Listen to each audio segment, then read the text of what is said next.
Around 2015, there was a kid who was known as Steph Curry Jr., and his game really resembled Stephen Curry's. So, what happened to this kid? Cameron Abori.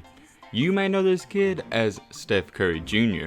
The main reason for that is because this YouTube sensation pulled off a lot of moves that resembled Stephen Curry's. His high arcing 3-pointers and his double behind the back dribble moves is what gave him this nickname. And also, when he was younger, people were even saying that he looked like Steph Curry. For myself, I can definitely see that. But after all these YouTube mixtapes dropped and he got a lot of attention and hype, we really didn't hear anything after all of that. And it leaves us with the question today: what happened to Steph Curry Jr.? So with that being said, let's throw it all the way back to March in 2016. This is right after he started getting a lot of his attention. And by this time it did kind of start to die down, but his game was still pretty good. He was playing for the Gulf Coast Blue Chips in the 2016 John Lucas All-Star Weekend tournament.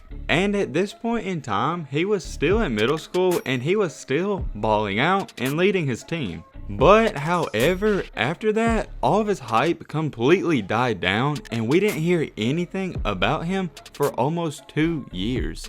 In 2018 though, he did get invited to another John Lucas camp. In this camp, he was going against the top players in his class as well. He's in the class of 2022, so there's a lot of good competition. And he didn't have a bad camp, but you can definitely see that people are starting to catch up to this guy. This is what his camp evaluation says about him. Not a great athlete, but uses his basketball IQ and change of speed to get by the defense to make plays for others or to get his own. So right off the bat, they was already killing him with being not a great athlete, and that definitely hurts you. But they did mention that he is a very lethal 3-point shooter by saying this: and NBA threes off the dribble are a usual thing for Cam. You can tell he really loves to compete when he's challenged. And to wrap up his camp evaluation, this is how it ends. I've been seeing the kid for a long time now, and I'd like to see him play with that consistent motor all the time. So basically, he's just saying in a nice way that he doesn't compete 100% all the time. And when he was younger, he could definitely get away with not going as hard as he could. But now, when you're going up to high school, it definitely starts to catch up to you.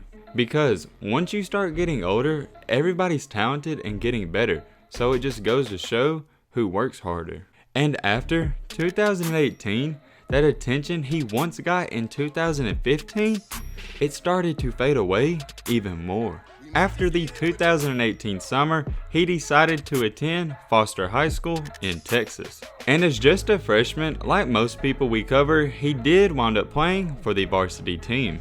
And out of 28 games played, his stats weren't that crazy, but they also weren't that bad. As just a freshman, he averaged right at 9.5 points per game. So like I said, that's not too bad. He also pitched in 2.4 assists, 1.3 rebounds, and 1.3 steals per game as well.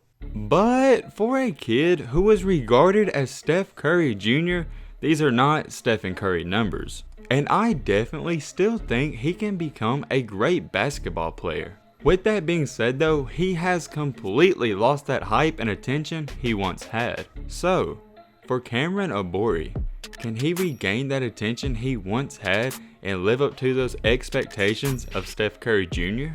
But hey man, with all of this being said, that's about gonna wrap up this video. I hope you guys enjoyed. I hope you guys learned something. If you are new to the channel, what are you doing?